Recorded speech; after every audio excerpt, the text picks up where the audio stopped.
Jorge Angulo. Estamos con un congresista que estuvo en esa sesión, entonces nos la va a contar y vamos a hablar, por supuesto, otros aspectos de la realidad política actual ahora, que es un congresista de Perú Libre. Gracias por acompañarnos, congresista Américo Gonza. Buenas noches, muchas gracias por la invitación.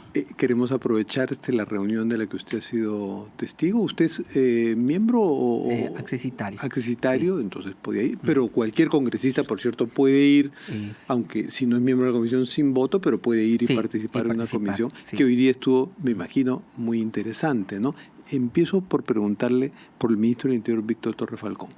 Explicó, me imagino que ustedes se lo preguntaron, por qué cesó, porque lleva su firma la resolución de cese, la de Dina Boluarte y la de él, ¿por qué cesaron al comandante general de la policía?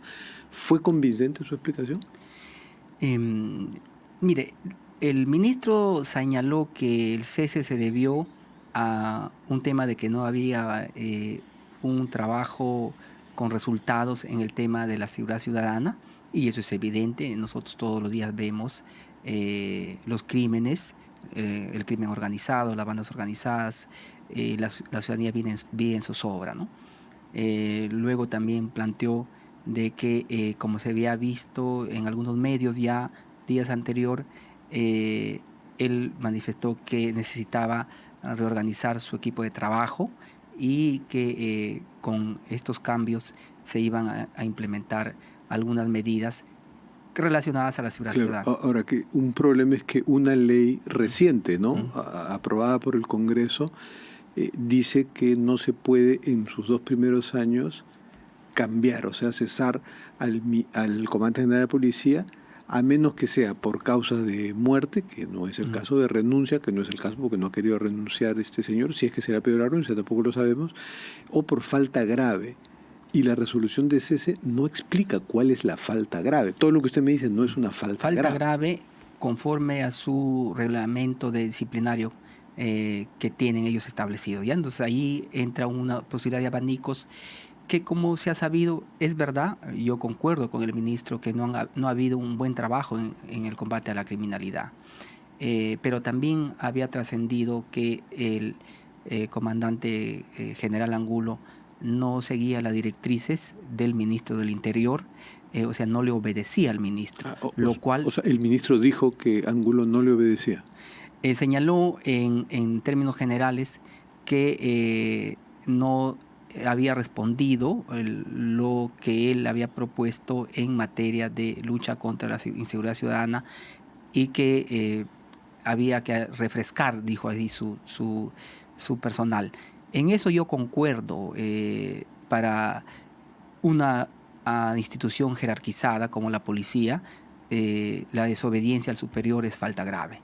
Y sumado a esto, que también concuerdo que no ha habido un real trabajo contra la inseguridad ciudadana, creo que ahí está... O sea, si es que el ministro, como autoridad civil máxima en el sector y con cierta autoridad sobre la policía, le pide algo a Angulo y Angulo le dice no quiero, eso puede ser una falta grave. Esa es una falta grave. Pero ¿el ministro explicó algún caso de qué le pidió que Angulo no estuvo de acuerdo? Fue una manera general, no quisimos entrar en detalles, pero esto ya se había dicho el mismo... Porque por una suerte de reserva de temas de seguridad nacional. Sí, efectivamente. No, la comisión en un momento pasó a sesión reservada. Pero ha trascendido lo que mismo congresista Surín, que es un miembro de la policía en retiro, he señalado ya en otros medios él que en efecto el general Angulo no le obedece al ministro del Interior. Esto es grave porque es el ministro del Interior el que, como ente rector del sector respectivo, emana las directrices y las órdenes, y es la Policía Nacional quien las ejecuta. Al ser así, obviamente, él tiene todo el derecho de cambiar a su comandante general, y lo cual también calzaría con la falta grave.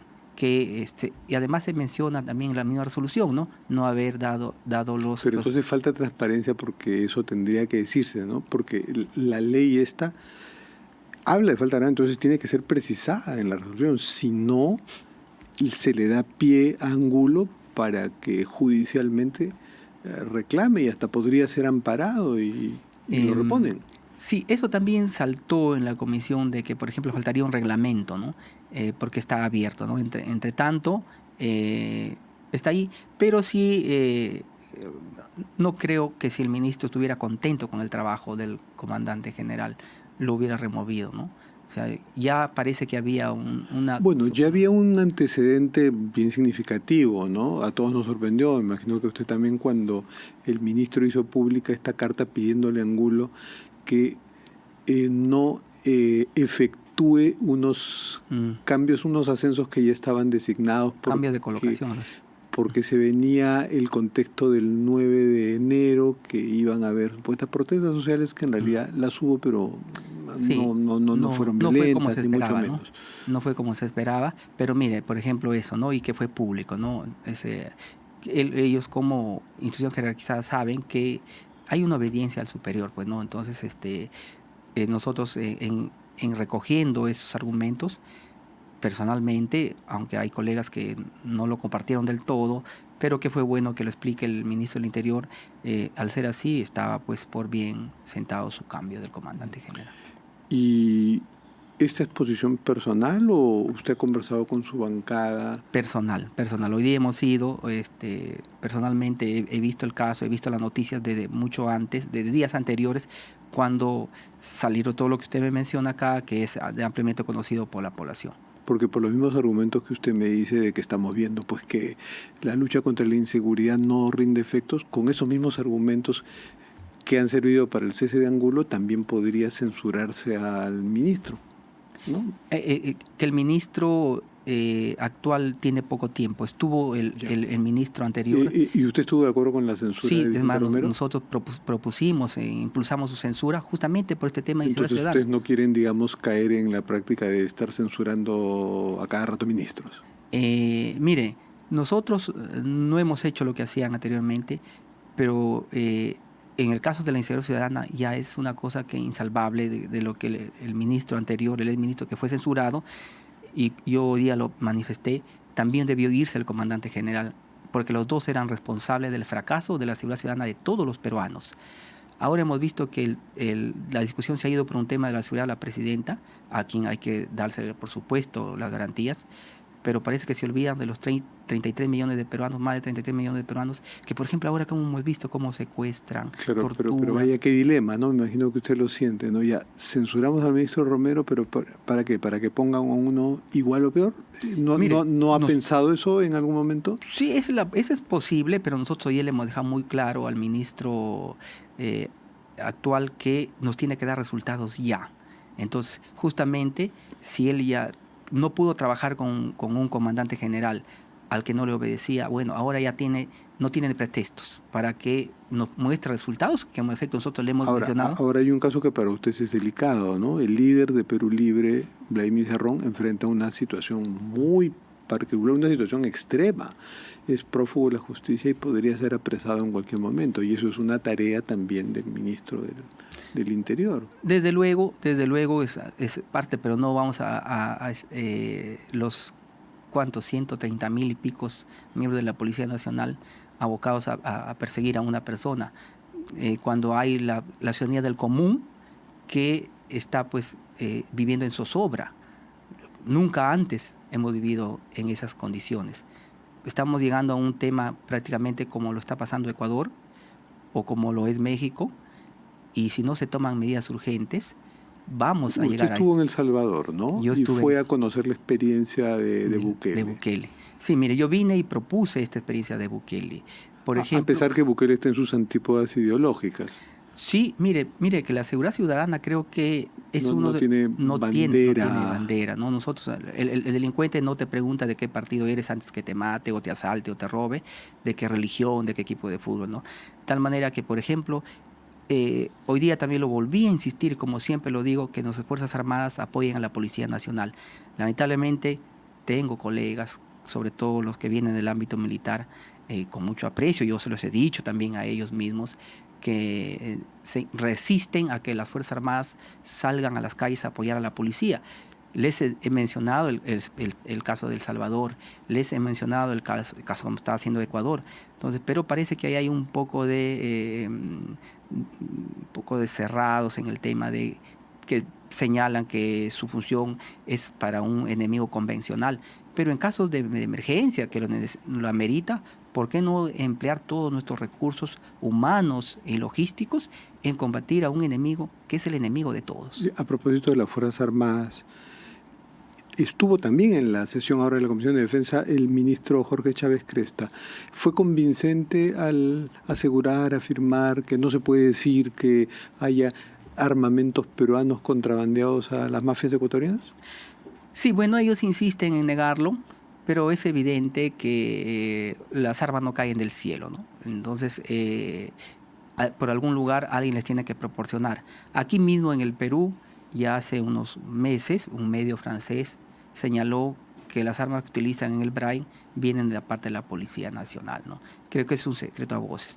Aquí mismo también se ha visto muchas versiones que las armas que utilizan los delincuentes son alquiladas por miembros del ejército y de la policía, ¿no? Entonces, ahí lo que nosotros le hemos recalcado al ministro, no obstante que él no reconoce, pero que haga una investigación exhaustiva, él se ha comprometido a tomar las medidas necesarias del caso y que por el bien del país y de la seguridad de todos los peruanos esperamos que se ha comprometido además a informarnos por escrito de estas investigaciones que va a realizar. Y explicó, ¿no?, que hay dos empresas, una FAME-SAC y una FAME, otra cosa que es privada, y que la privada es la que sí podría estar produciendo armamentos que son los que terminan en el Ecuador o en manos de la mafia. ¿Eso fue creíble? No, la verdad, esa parte de su exposición yo no la creo. Y creo que la mayoría de los colegas no le hemos creído, ¿no? Por eso justamente él se ha comprometido a mostrarnos las evidencias documentadas, ¿no? Igual creo que debemos hacer un corte, porque suficiente tenemos con el caso de Ecuador para vernos en el espejo y vernos a futuro, que si no ahora no tomamos medidas o no trabajamos coordinadamente, lo ha señalado la presidenta y el ministro en su resolución de institución del comandante Angulo, que el estado de emergencia no ha funcionado. O sea, ellos mismos están reconociendo que no ha funcionado. Claro, que es un estado de emergencia focalizado, sí. Además, pues no podría funcionar para todos. Es un estado de emergencia en el papel, pero un estado de emergencia no solamente tiene que estar la norma, sino también las acciones, los recursos logísticos. Entonces, con su experiencia de testigo, del observador del plan Bukele, y con su convicción de que las Fuerzas Armadas deben colaborar con la policía, ¿qué medidas urgentes sugeriría usted al gobierno? Mire, por ejemplo, nosotros le hemos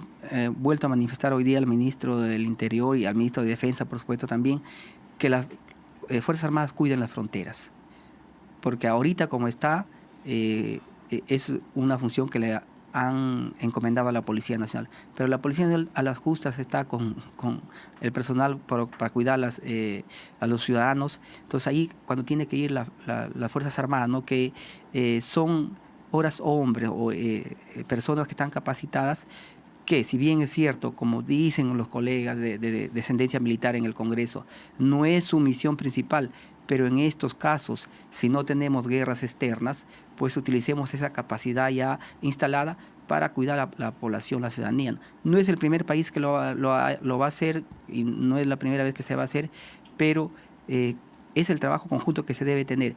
El plan Bukele, por ejemplo, es eso, el trabajo conjunto de la policía, de las Fuerzas Armadas y de sus serenos. En El Salvador los serenos tienen armas de fuego. Entonces, aquí hay mucho conservadurismo en algunas medidas que debemos romper. De repente antes, porque era de repente una época más tranquila en cuanto a la seguridad ciudadana, pero ahora creo que nos demanda tomar medidas eficaces, un poco de repente que pueden ser controversiales, pero que lo amerita por las circunstancias. Mire cómo está pasando. ¿Un ejemplo de esas medidas? Por ejemplo, que los serenos tengan armas. Que se discutió, ¿no?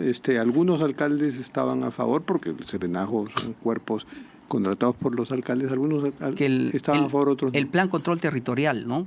Que, mire, usted vio cómo en las protestas que sucedieron el 7 de diciembre de 2022, cómo por las calles de Lima veíamos miles de policías y militares marchando.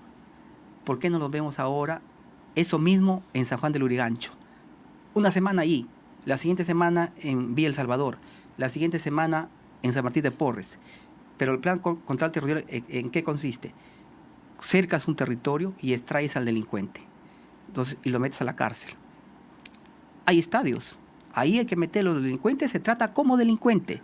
Aquí no hay quienes hablan de derechos humanos, pero no se preocupan de los derechos humanos del ciudadano de bien, se preocupan de los derechos humanos del delincuente. Entonces, a esos hay que decirles en su cara que están haciéndole daño al país, porque no puede haber crecimiento de un país, no puede haber desarrollo si no hay seguridad ciudadana.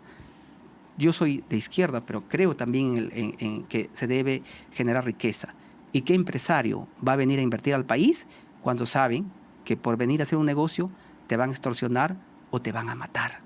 Entonces, aquí, por eso digo que más allá de las diferencias de políticas que existen en el Congreso y en el ámbito nacional, que es parte de la democracia, creo que en este tema de seguridad ciudadana, ¿quién puede estar en desacuerdo que se tomen medidas? Muy interesante su exposición, congresista Gonza, desde su posición de izquierda, esta preocupación por la seguridad ciudadana y más allá de estas reticencias de la no participación de policías con Fuerzas Armadas. Volveremos a conversar sobre esos temas. Muchas gracias.